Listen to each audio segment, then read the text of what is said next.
오늘 말씀은 가나안에 정착하는 이스라엘 백성들이 야빈이라는 가나안의 왕을 어떻게 굴복시켜 주는지 보여주고 있는 말씀입니다.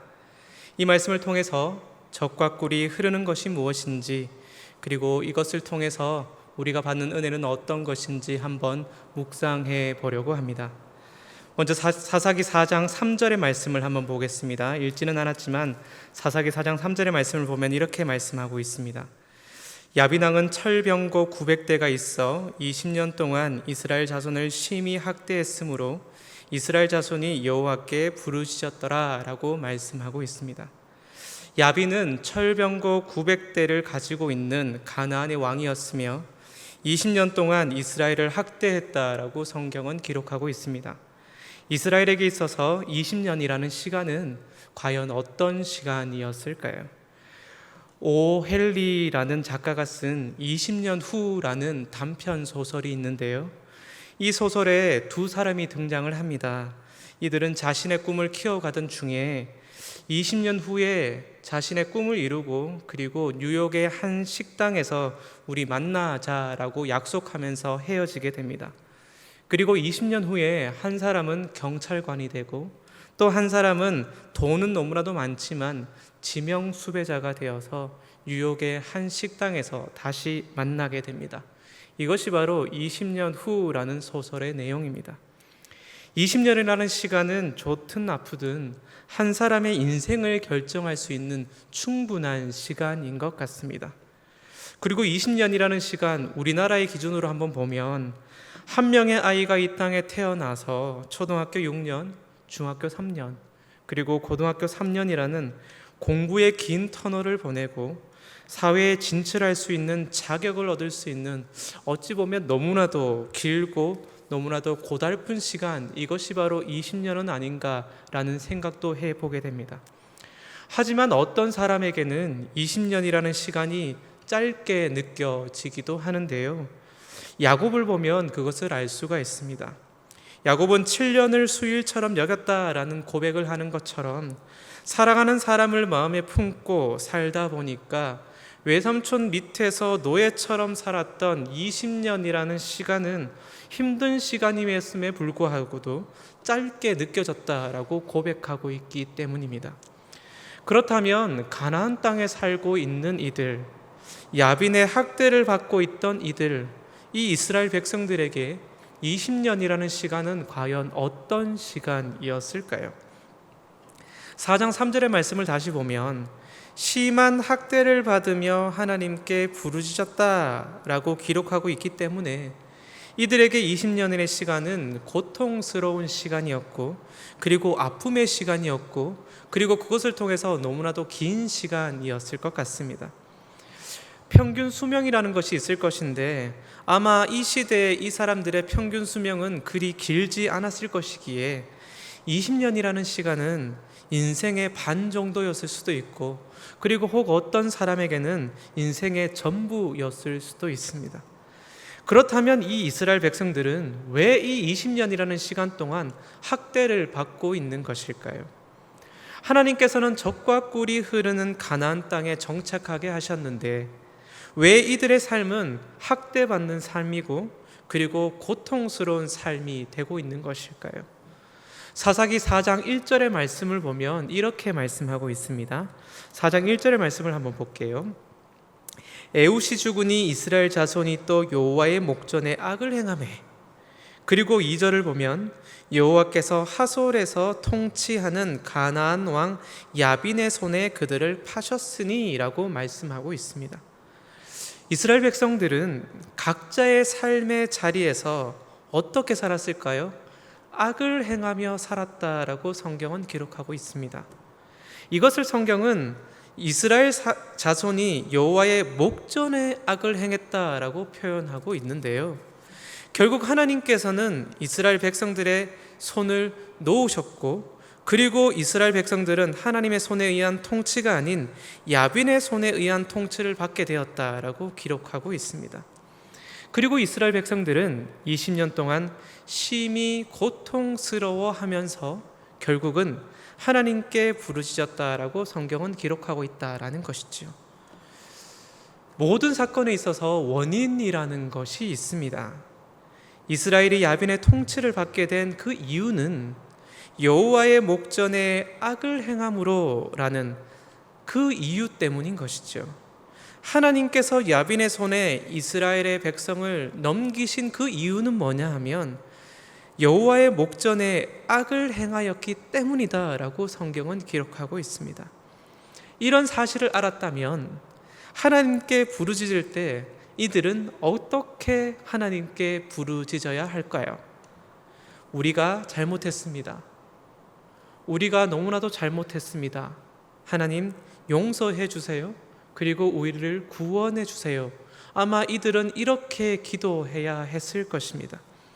그런데 이 이스라엘 백성들의 하나님께 부르짖는 모습을 보면 우리가 생각하는 그 기도와는 조금 다른 기도를 하고 있다라는 건데요.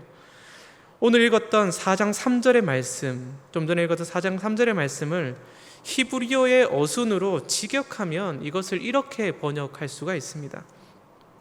이스라엘 자손이 여호와께 부르짖었다. 왜냐하면 그에게, 여기서 그는 야빈입니다. 야빈에게 철병거 900대가 있었기 때문이다. 그리고 그는, 야빈은 20년 동안 이스라엘 자손을 힘으로 압제했다. 왜 하나님께 부르짖었다고 이렇게 성경은 기록하고 있습니까? 야빈에게 철병거 900대가 있었는데 이 철병거 900대 때문에 학대받고 있어서 이들은 하나님께 부르짖었다라고 기록하고 있다라는 사실이죠. 철병거 900대가 이들이 하나님께 부르짖는 이유가 되었다면 아마 이들은 이렇게 기도했을 것 같아요. 우리는 철병거가 없어서 힘이 없습니다.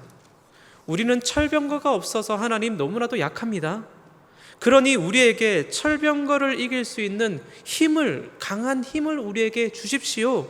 아마 이들은 이렇게 기도했을 것입니다. 결국 이들의 기도는 자신들의 잘못, 자신들의 불순종에 초점을 맞추는 것이 아니라 더 강한 자신들의 군사력에 초점을 맞추게 된 것이지요.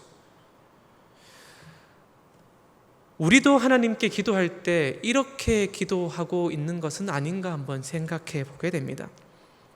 사람들과 대화할 때는 논리적으로 이야기하려고 참 노력을 많이 하는데 정작 하나님과 대화하는 기도를 할 때는 정확한 원인과 정확한 분석을 통해서 기도하지 않고 지금 일어나고 있는 상황을 보면서 나에게 필요한 것만 간구하는 그 기도, 그것이 바로 우리의 기도는 아닌가 한번 생각해 보게 됩니다. 우리가 너무나도 잘 알고 있는 글, 기도문이라고 하기도 하는데요. 그 글을 제가 한번 읽어 드리겠습니다. 큰 일을 이루기 위해 힘을 주십사 하나님께 기도했더니 겸손을 배우라고 연약함을 주셨습니다. 많은 일을 해낼 수 있는 건강을 구했더니 보다 가치 있는 일을 하라고 병을 주셨습니다. 행복해지고 싶어 부유함을 구했더니 지혜로워지라고 가난을 주셨습니다.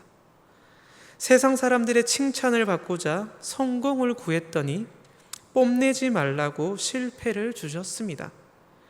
삶을 누릴 수 있는 삶 그 자체를 선물로 주셨습니다. 구한 것 하나도 주시지 않았지만 내 소원 모두 들어주셨습니다. 나는 가장 많은 축복을 받은 사람입니다. 라는 글입니다.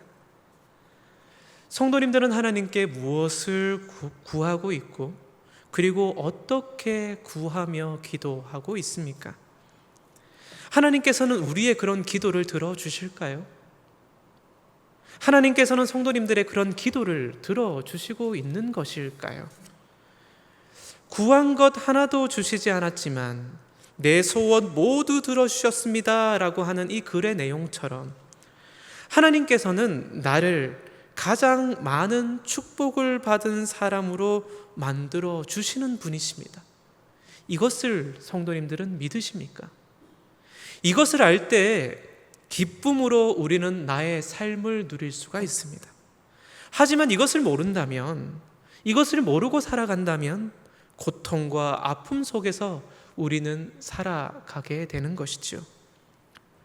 사람을 바라보고 우리의 환경을 바라보면 우리는 너무나도 힘들고 아픔이 있지만 하나님을 바라보며 나아갈 때는 기쁨이 있고 그곳에 소망이 있는 것입니다. 이스라엘 백성들은 철병거 900대보다 더 강한 군사력을 달라고 하나님께 부르짖고 있습니다. 그때 하나님께서는 이들의 기도를 들어주셨을까요? 오늘 말씀, 사사기 4장 4절의 말씀을 한번 보겠습니다. 4절의 말씀 이렇게 기록하고 있습니다. 이들이 기도했을 그때 랍비돈의 아내 여선지자 드보라가 이스라엘의 사사가 되었는데 라고 말씀하고 있습니다. 20년 동안이나 심한 학대를 받았던 그때, 고통 속에서 이스라엘 백성들이 하나님께 부르짖었던 그때, 철병거 900대를 물리칠 수 있는 강한 힘을 달라고 기도했던 그때에 드디어 하나님께서 사사 한 명을 세워주셨습니다. 강한 힘을 기다리던 이 이스라엘 백성들에게 사사라는 자를 세워주신 거예요. 이스라엘 백성들이 강한 군사력을 달라고 기도했기에 하나님께서는 강한 힘을 가진 사람을 이들에게 주셔야 했습니다. 이것이 바로 기도의 응답인 것이지요. 그런데 그때 하나님께서 세우신 사사라는 사람이 너무나도 우리의 생각과는 다른 사람이 등장하고 있습니다. 4절의 말씀을 원어로 번역해 보면 이렇게 기록하고 있는데요. 랍비돈의 아내 여자 예언자 드보라, 그녀가 이스라엘을 그때 지도하였다라고 기록하고 있다라는 사실입니다. 여기서 등장하는 단어를 한번 생각해 보세요. 군사력과는 아무 상관없는 아내, 여자, 그녀, 힘과는 아무 상관없는 여자, 아내, 그녀를 하나님께서 사사로 세우셨다라는 것입니다. 이스라엘 백성들은 이해할 수 없었을 것입니다. 막강한 군사력을 달라고 고통 중에 울부짖었는데 하나님께서는 왜 이렇게 응답을 하십니까? 왜 이렇게 응답을 하십니까? 이것을 이들에게는 하나님의 응답이라고 이해할 수가 없었습니다. 큰 일을 이루기 위해서 힘을 주십사 하나님께 기도했더니 겸손을 배우라고 연약함을 주신 것처럼 이스라엘 백성들은 하나님의 뜻을 알려고 노력해야 했지만 이들에게 그만큼의 믿음은 없었던 것 같습니다. 그리고 5절의 말씀을 한번 보세요. 그는 에브라임 산지 라마와 베델 사이 드보라의 종려나무 아래에 거주하였고 이스라엘 자손은 그에게 나아가 재판을 받더라 라고 말씀하고 있습니다. 하지만 랍비돈의 아내이고 여자였던 여선지자 드보라는 어느 남성 못지않게 자신의 역할을 잘 수행했던 것 같아요. 드보라를 무시했던 사람들도 많아 있었지만 차차 드보라의 능력을 인정하게 되고 그리고 많은 사람들이 이 드보라를 의지하며 살아가게 되는 것입니다. 그리고 이 드보라의 행동은 여기서 그치지가 않습니다. 4장 6절의 말씀을 한번 볼게요. 드보라가 사람을 보내어 아비노압의 아들 바락을 납달리 게데스에서 불러다가 그에게 이르되 이스라엘의 하나님 여호와께서 이같이 명령하지 아니하셨느냐? 너는 납달리 자손과 스볼론 자손 10,000명을 거느리고 다볼 산으로 가라 라고 말씀하고 있습니다. 드보라는 바락이라는 사람을 불러서 야빈의 군대 장관인 시스라를 물리치려는 계획까지 세우고 있습니다. 참 대단한 여선지자고 여인이고 아내입니다. 그런데 이 드보라의 지시를 받은 남자 바락이 이렇게 말하고 있는데요. 8절의 말씀을 한번 볼게요. 바락이 그에게 이르되 만일 당신이 나와 함께 가면 내가 가려니와 만일 당신이 나와 함께 가지 아니하면 나도 가지 아니하겠노라 하니, 남성인 바락이 여성인 드보라에게 같이 가주세요. 당신이 같이 가준다면 제가 갈 수 있습니다. 제발 같이 가주세요. 이렇게 말하고 있는 거예요. 드보라는 약한 여성이지만 전쟁에서도 꼭 필요한 존재가 되었다라는 사실입니다. 반대로 바락은 강한 남성이지만 너무나도 약한 모습을 보여주고 있다라는 거예요. 그러자 9절에 드보라가 이렇게 말하고 있습니다. 드보라가 말하는 것을 한번 들어보세요. 이르되 내가 반드시 너와 함께 가리라. 그러나 내가 이번에 가는 길에서는 영광을 얻지 못하리니 이는 여호와께서 시스라를 여인의 손에 파실 것임이니라 하고 드보라가 일어나 바락과 함께 게데스로 가니라 라고 말씀하고 있습니다. 결국 여성인 드보라는 남성인 바락과 함께 전쟁에 참여하게 됩니다. 하지만 바락이 이번 전쟁에서 시스라를 죽이지 못할 것이고 그 대신 어느 여인이 시스라를 죽이게 될 것이다 라고 드보라는 고백하게 됩니다. 여기서 하나님께서는 새로운 여인을 등장시키십니다. 드보라고 말한 그 새로운 여인, 그것은 4장 17절에 기록되어져 있는데요, 4장 17절을 한번 보겠습니다. 4장 17절의 말씀 제가 읽어드립니다. 시스라가 걸어서 도망하여 겐 사람 헤벨의 아내 야엘의 장막에 이르렀으니 이는 하솔 왕 야빈과 겐 사람 헤벨의 집 사이에는 화평이 있음이라 라고 말씀합니다. 또 한 명의 여인은 누굽니까? 헤벨의 아내 야엘이라는 여인이 등장하고 있습니다. 이 여인의 집에 전쟁 중에 도망간 가나안의 군대 장관 시스라가 이 집으로 도망가게 됩니다. 야엘이라는 여인은 이 시스라를 영접을 하고 이 시스라에게 먹을 것을 주면서 편히 쉬게 합니다. 그런데 21절의 말씀을 보면 이렇게 말씀하고 있네요.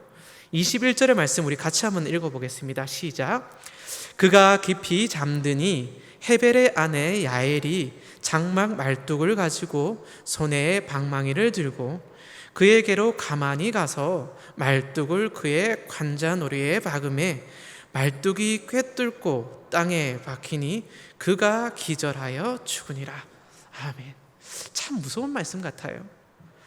야엘은 약한 여인이었지만 가나안 군대 장관 시스라를 죽이게 됩니다. 여성 드보라가 남성 바락에게 말했던 그 이야기가 그대로 이루어지고 있는 것이죠. 그리고 오늘 본문으로 읽었던 23절과 24절의 말씀이 기록되면서 사사기 4장의 말씀은 전체로 마무리되게 됩니다. 23절과 24절의 말씀을 우리 다시 한번 다 같이 한번 읽어보겠습니다. 23절과 24절의 말씀입니다. 같이 읽겠습니다. 이와 같이 이날에 하나님이 가나안 왕 야빈을 이스라엘 자손 앞에 굴복하게 하신지라.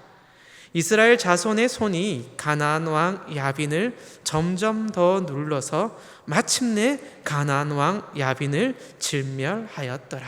아멘. 이 말씀이 오늘 사사기 4장의 전체 내용을 정리한 것인데요, 오늘 말씀은 우리에게 무엇을 알려주는 것일까요? 첫째는 기도할 때 자신을 돌아보며 회개의 기도를 우리는 먼저 해야 된다라는 것을 우리에게 알려주고 있습니다. 이스라엘 백성들은 하나님의 목전에 악을 행한 것을 먼저 고백했어야 했습니다. 하지만 이들은 자신이 힘들고 어려운 것만 고백하면서 하나님께 부르짖고 있다라는 것입니다. 자신의 환경을 바꾸어 달라고 기도하는 것도 너무나도 필요하지만 자신의 약함을 통해서 저지르게 된 나의 잘못을 먼저 고백하는 것이 바로 기도이어야 합니다. 그래서 하나님의 도우심이 약한 나에게 반드시 필요함을 우리는 인정하는 것이 바로 기도여야 하는 것이거든요.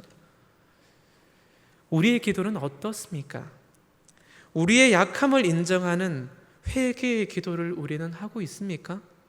아니면 우리가 더욱더 강해지기를 바라는 강구의 기도를 우리는 하고 있지는 않습니까? 회개의 기도를 하는 우리 모두가 될 수 있기를 간절히 바랍니다. 둘째는 우리가 어떻게 기도하든지 하나님께서는 나의 기도를 꼭 들어주신다라는 사실입니다. 강한 군사력을 달라고 이들이 하나님께 부르짖어 기도했더니 하나님의 응답은 무엇이었습니까? 하나님께서는 약하고 약한 여인을 세워주셨다라는 것입니다. 이스라엘 백성들이 바라는 것을 하나님께서는 들어주시지 않으셨어요. 하지만 이스라엘을 위해서 하나님께서는 다른 방법으로 기도에 응답을 하신 것입니다. 우리는 무엇을 달라고 기도를 합니다. 그러나 우리를 잘 아시는 하나님께서는 우리의 상황에 맞게, 그리고 내가 감당할 수 있도록 응답해 주시는 분이신 것입니다. 내가 바라는 것을 주시지 않더라도 하나님께서는 삶을 누릴 수 있는 삶 그 자체를 선물로 주시고 내가 가장 많은 축복을 받은 사람으로 만들어 주시는 분, 그분이 바로 우리의 하나님이십니다.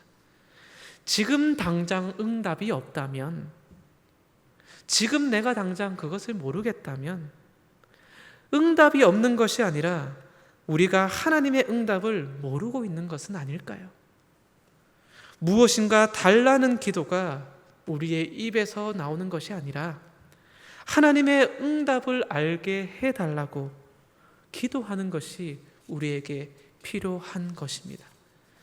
그리고 마지막으로 하나님께서는 기도의 응답으로 약하고 약한 사람을 사용하셔서 하나님의 계획을 이루시는 분이다라는 것입니다.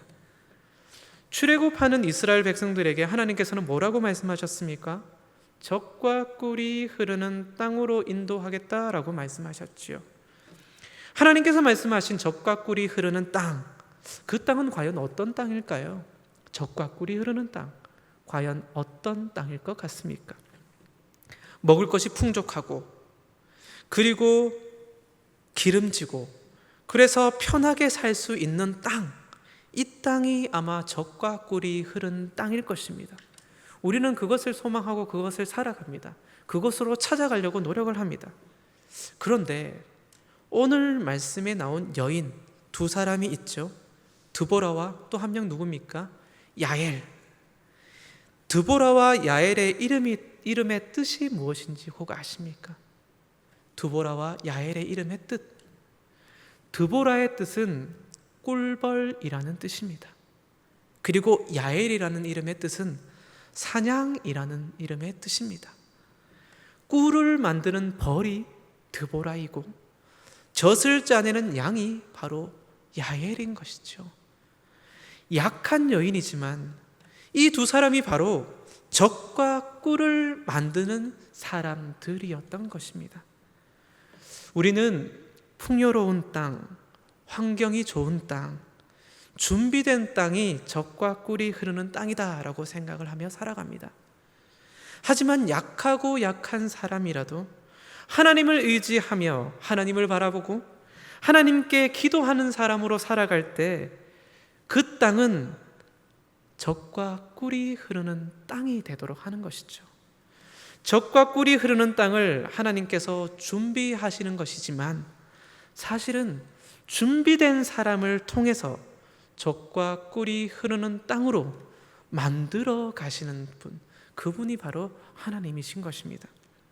하나님께서는 젖과 꿀이 흐르는 땅으로 사람을 인도하신 것이 아니라 하나님께서는 사람을 세우셔서 그 땅이 젖과 꿀이 흐르는 땅이 되도록 은혜를 주신 것입니다. 강한 군사력과 그것을 달라고 하는 기도를 했을 때 이들에게 기도의 응답은 없었지만 하나님께서는 드보라와 야엘을 통해서 가나안 땅이 젖과 꿀이 흐르는 땅이 되게 하셨습니다. 이것이 바로 이들에게 기도의 응답이었던 것입니다. 강한 군사력이 아니라 왜 연약한 여인들을 세우셨는지 하나님의 방법, 하나님의 뜻을 우리는 당장 알 수는 없지만 하나님의 뜻을 묵묵히 기다리는, 그래서 드보라와 야엘처럼 귀하게 사용되는 우리 모든 성도님들 될 수 있기를 간절히 바랍니다. 우리는 너무나도 약한 자들입니다. 약한 우리들이지만 기도하며 하나님을 의지할 때 우리의 삶에 젖과 꿀이 흐르는 그 환경이 되도록 하나님께서 만들어 주실 것입니다. 하나님께서는 반드시 우리의 기도에 응답해 주시는 분이십니다. 그것을 믿고 그것을 의지하며 오늘도 기도하며 나아가는 우리 모든 믿음의 백성들 될 수 있기를 간절히 바랍니다. 기도하겠습니다. 사랑의 하나님, 감사합니다. 오늘도 이 저녁 시간에 이곳으로 우리를 인도해 주셔서 하나님의 사람으로 세워주시고 귀한 말씀을 듣게 하시며 그것을 통해서 젖과 꿀이 흐르는 사람으로 변화될 수 있는 길을 열어주셔서 감사합니다. 주님, 우리의 삶이 젖과 꿀이 흐르는 삶이 되기를 간절히 원합니다. 땅이 아니라 우리가 젖과 꿀이 흐르는 사람이 되기를 원합니다. 주님, 우리를 인도하여 주시고 우리를 사용하여 주시고 우리를 복되게 세워 주옵소서. 감사를 드립니다. 예수님 이름으로 기도합니다. 아멘.